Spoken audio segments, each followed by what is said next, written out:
अस्सलाम वालेकुम। आज के लेक्चर में हम पीएलसी की मेमोरी के हवाले से डिस्कशन करेंगे और इसके साथ साथ हम ये सीखेंगे कि मेमोरी को प्रोग्रामिंग में कैसे यूज़ किया जा सकता है। यहाँ पे सबसे पहले मैं आपको ये बता दूँ कि पीएलसी के अंदर डिफरेंट मेमोरी एरियाज़ होते हैं। ये मेमोरी एरियाज़ कौन-कौन से होते हैं और इनका यूज़ क्या-क्या है, ये हम टीआईए पोर्टल में ही देख लेते हैं। तो मैं टीआईए पोर्टल ओपन कर लेता हूँ। यहाँ पे मैंने एक पहले से एक सिंपल सा प्रोग्राम लिखा हुआ है, इसी को ओपन कर लेते हैं।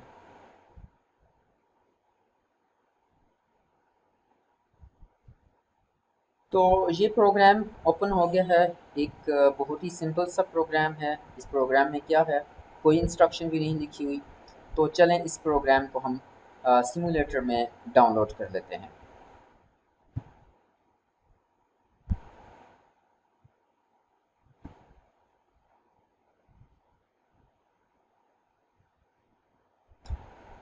ये प्रोग्राम सिमुलेटर में डाउनलोड हो चुका है।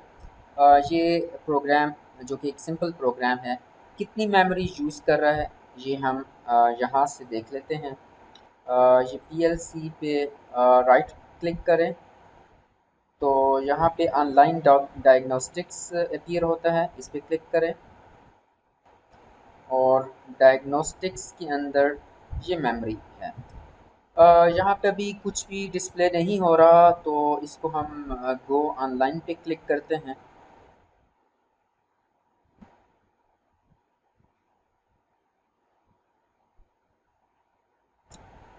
तो यहाँ पे डिफरेंट मेमोरी एरियाज़ डिस्प्ले हो रहे हैं। इसको मैं मैक्सिमाइज़ कर दूँ तो बेसिकली हमें 3 मेमोरी एरियाज़ डिस्प्ले हो रहे हैं। एक लोड मेमोरी, दूसरा वर्क मेमोरी और तीसरा रिटेंटिव मेमोरी। बेसिकली जो प्रोग्राम आप यहाँ पे पीसी में लिखते हैं और इसको जब पीएलसी पे डाउनलोड करेंगे, तो आपका प्रोग्राम लोड मेमोरी में सेव होगा। लोड मेमोरी बेसिकली इसको आप जैसे कि कंप्यूटर की हार्ड डिस्क होती है, तो हार्ड डिस्क के एनालॉगस है। ये एक जनरली पीएलसी के अंदर मेमोरी कार्ड होता है। तो जो प्रोग्राम आप पीएलसी में लोड करते हैं, तो वो लोड मेमोरी में सेव हो जाता है। दूसरा मेमोरी एरिया यहाँ पे वर्क मेमोरी है। ये वर्क मेमोरी जिस तरह कंप्यूटर के अंदर आपके पीसी के अंदर रैम होती है, तो ये बिल्कुल वर्क मेमोरी उसी तरह की है। जब आप ने जो कोड इसमें लोड मेमोरी में लोड किया और पीएलसी को स्टार्ट किया, तो यहाँ से कुछ फंक्शंस और कुछ कोड प्रोग्राम के वो वर्क मेमोरी में इंपोर्ट होते हैं और फिर वर्क मेमोरी से वो इंस्ट्रक्शंस एग्जीक्यूट होती हैं। ये थर्ड मेमोरी जो रिटेंटिव मेमोरी है, ये क्या है, ये हम इस लेक्चर के दूसरे पार्ट में देख लेते हैं। पहले इनके हवाले से डिस्कशन कर लें। तो इस पे मैं क्लिक करूँ तो यहाँ पे जो हमने कोड लिखा है, वो यहाँ पे डिस्प्ले कर रहा है कि वो 108 बाइट्स का कोड है। तो इसमें से कुछ इंस्ट्रक्शंस और कुछ कमांड्स वर्क मेमोरी में इंपोर्ट होती हैं। तो वर्क मेमोरी की आगे फर्दर डिवीज़न है कोड मेमोरी और डेटा मेमोरी। इस में हम डिटेल्स में नहीं जाते, लेकिन यहाँ से हमें ये नज़र आ रहा है कि 38 बाइट्स इस वर्क मेमोरी में लोडेड हैं। इनका टोटल फ्री कितनी मेमोरी है और इन यूज़ कितनी है, वो भी यहाँ पे लिखा हुआ है। तो ये हमारा बहुत ही सिंपल प्रोग्राम था। ज़ाहिर है कि इसकी कम्प्लेक्सिटी जो इंक्रीज़ करेगी, तो ये जो जितनी मेमोरी कंज्यूम करेगा वो चेंज होती जाएगी। फॉर एग्ज़ाम्पल यहाँ पे मैं सिंपल इनपुट्स और आउटपुट्स ऐड कर लेता हूँ। आई 0.0 और क्यू 4.0 और इसे दोबारा से सिमुलेटर में डाउनलोड कर लूँ। तो ये लोड हो गया और यहाँ पे मेमोरी में चले जाएं, तो ये अब देख लें कि पहले 108 बाइट्स थी, 108 बाइट्स थी, अब ये इंक्रीज़ होके 114 बाइट्स हो गई है और ऐसे ही ये 36 थी और अब ये 42 हो गई है। तो जो इस प्रोग्राम की कम्प्लेक्सिटी इंक्रीज़ होगी, ये ज़्यादा मेमोरी कंज्यूम करेगा। चलें एक इंस्ट्रक्शन और इसमें ऐड करके देख लेते हैं। फॉर एग्ज़ाम्पल मैं इसमें टाइमर ऐड करता हूँ। T0 S5T-5S। तो ये प्रोग्राम की कम्प्लेक्सिटी थोड़ी सी बढ़ गई और इसके साथ ही आप देखेंगे कि प्रोग्राम की मेमोरी यूजेज ज़्यादा हो गई है। 128 बाइट्स ये 128 बाइट्स ये प्रोग्राम कंज्यूम कर रहा है। तो ये मेमोरी की सिंपल डिस्क्रिप्शन है। इस मेमोरी को प्रोग्रामिंग में कैसे यूज़ कर सकते हैं। मेमोरी को प्रोग्राम के अंदर यूज़ करना बहुत आसान है और इसको एक्सेस करने के लिए बिल्कुल वही तरीका है जो कि इनपुट्स और आउटपुट्स के लिए है। फॉर एग्ज़ाम्पल अगर हम ये मेमोरी में सेव करना चाहें, मेमोरी बिट 0.0 में सेव करना चाहें तो यहाँ पे आप सिर्फ M0.0 लिख लें और इसका स्टेटस यहाँ पे सेव हो जाएगा। चलें इसको भी हटा देते हैं ताकि मेमोरी की अंडरस्टैंडिंग ज़रा आसान हो जाए। तो सिंपल ये इनपुट बिट इस मेमोरी लोकेशन M0.0 पे राइट हो रही है। लोड करके सिमुलेट करके देख लेते हैं।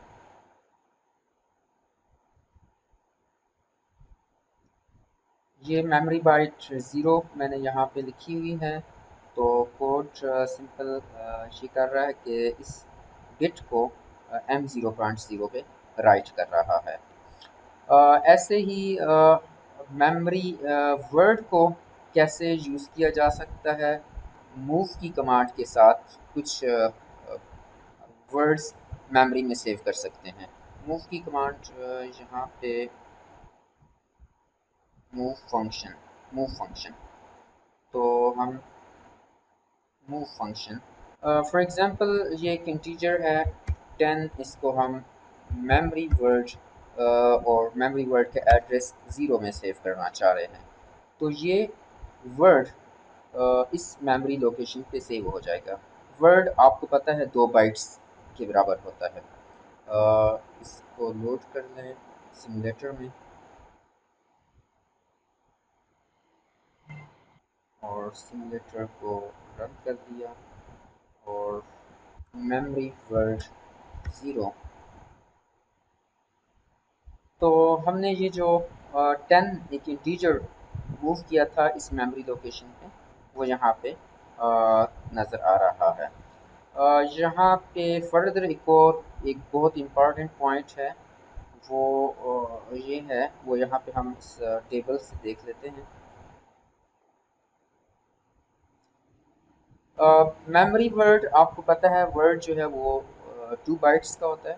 फॉर एग्ज़ाम्पल मेमोरी वर्ड 0 यहाँ पे 2 बाइट्स भी होगा। ये पहली बाइट M0.0 से लेके M0.7 तक, सेकंड बाइट M1.0 से M1.7 तक। तो मेमोरी वर्ड 0 इन 2 बाइट्स पर मुश्तमिल है। ऐसे ही मेमोरी वर्ड 1 क्या होगा, आप एक्सपेक्ट कर रहे होंगे कि मेमोरी वर्ड 1 यहाँ से यहाँ तक होगा, तो ऐसे नहीं है, बल्कि ये मेमोरी वर्ड 1 इस फर्स्ट 1.0 से लेके M2.7 तक है। तो मेमोरी वर्ड 1 इन 2 बाइट्स पर से मिलके बनता है। ऐसे ही मेमोरी वर्ड 2 इस एड्रेस M2.0 से M3.7 तक। एक और इम्पॉर्टेंट बात ये कि ये जो मेमोरी वर्ड 0 है इसमें इस बाइट में मोस्ट सिग्निफिकेंट बाइट सेव होगी। इस वर्ड की मोस्ट सिग्निफिकेंट बाइट यहाँ पे सेव होगी और लीस्ट सिग्निफिकेंट बाइट यहाँ पे इस लोकेशन पे सेव होगी। आपको फॉर एग्जांपल ये एक मेमोरी वर्ड है 16 बाइट्स का। ये डेसिमल में 21,889 बनता है और मेमोरी वर्ड 2 बाइट्स पे मुश्तमिल होता है, first byte and second byte. और ये जो लीस्ट सिग्निफिकेंट बाइट है ये इस एड्रेस पे सेव होगी यहाँ पे, और ये जो मोस्ट सिग्निफिकेंट बाइट है वो यहाँ पे सेव होगी। इसे हम अगेन अपने सिमुलेटर में देख लेते हैं। फॉर एग्ज़ाम्पल क्या हमने वर्ड लिखा था 21,889 इसे हम लोड कर लेते हैं। सिमुलेटर में, और यहाँ पे मेमोरी बाइट 0 और मेमोरी बाइट 1। इससे इसी फॉर्मेट में ज़्यादा आसानी से विजिबल है बिट्स की फॉर्मेट में, तो हम इसे रन करके देख लेते हैं।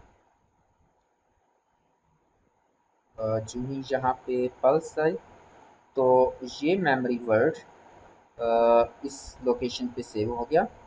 तो इसकी एक जो मोस्ट सिग्निफिकेंट बाइट थी वो यहाँ पे सेव होगी।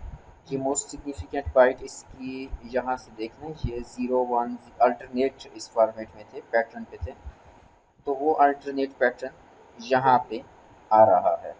जबकि जो लीस्ट सिग्निफिकेंट बाइट है वो इस एड्रेस पे सेव होगी, MB1 पे सेव होगी, MB1 पे लीस्ट सिग्निफिकेंट बाइट।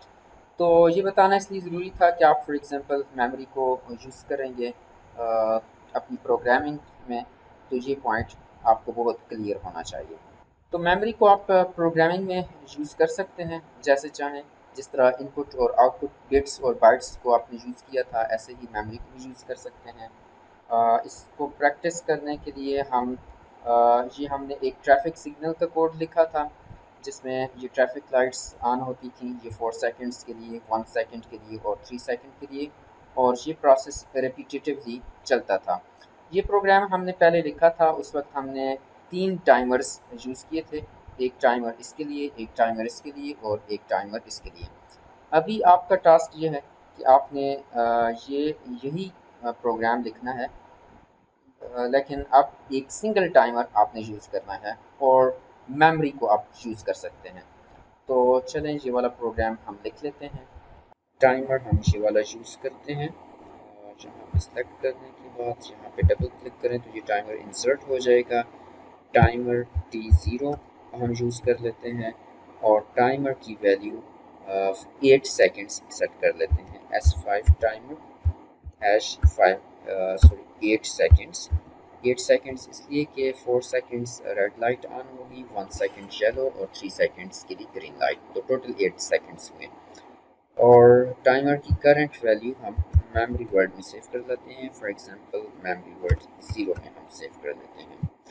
और टाइमर स्टार्ट के लिए I0.0 को हम चूज़ कर लेते हैं, I0.0।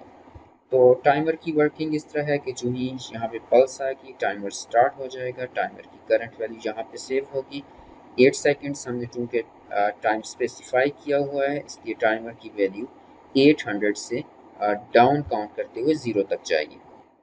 हम चूँकि 8 सेकेंड्स में से 4 सेकेंड्स के लिए रेड लाइट ऑन करना चाह रहे हैं, इसलिए जब टाइमर की वैल्यू 800 से 400 के दरमियान होगी तो हम रेड लाइट ऑन कर लेंगे। तो ये हम यहाँ पे कंपैरेटर यूज़ कर लेते हैं।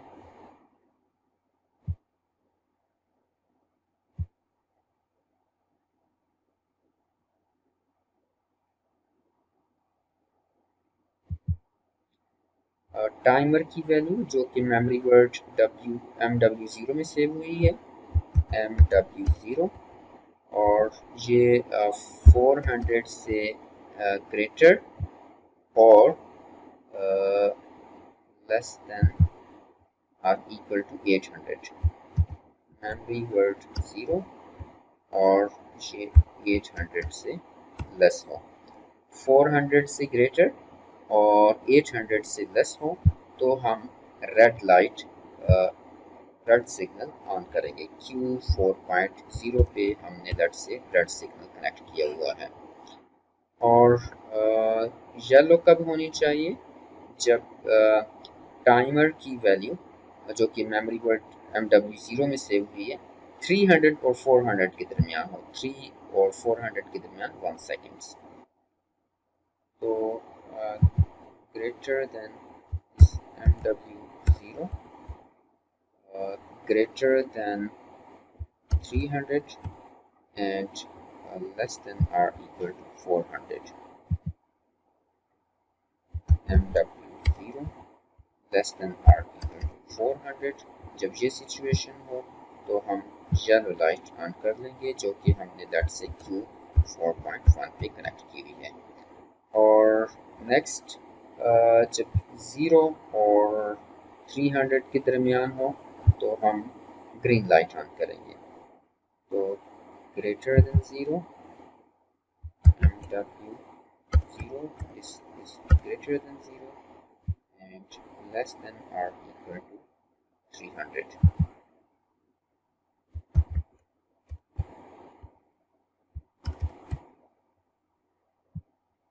तो इस सिचुएशन में हम ग्रीन लाइट ऑन कर लेंगे, जो कि हमने दैट से Q 4.2 पे कनेक्ट की है। इसे सिमुलेट करके हम देख लेते हैं। डाउनलोड किया सिमुलेटर में ये कोड,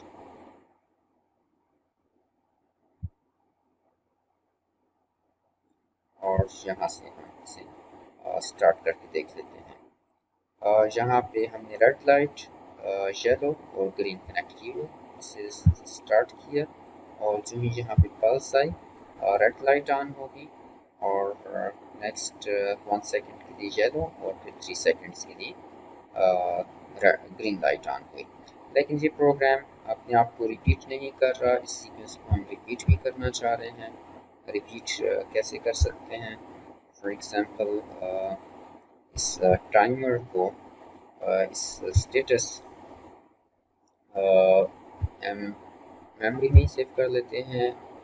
हमने मेमोरी बाइट यहाँ पे जो MW0 है, तो मेमोरी बाइट 0 और मेमोरी बाइट 1 यूज़ कर चुके हुए हैं। तो मेमोरी बाइट 2 में इसको सेव करते हैं। और ये टाइमर कब स्टार्ट होना चाहिए? जब यहाँ पे पल्स आए या फिर यहाँ पे पल्स जनरेट हो। तो हम ये यूज़ कर लेते हैं M2.0। जब ये टाइमर अपना टाइम कंप्लीट कर लेगा तो ये वाली स्टेटस बिट 1 से 0 हो जाएगी। लेकिन ये टाइमर स्टार्ट कब होता है? जब ये सेट बिट 0 से 1 हो। तो हमने इसलिए इसका इन्वर्टेड यहाँ पे अप्लाई कर लिया। अब इसे दोबारा से लोड कर लेते हैं।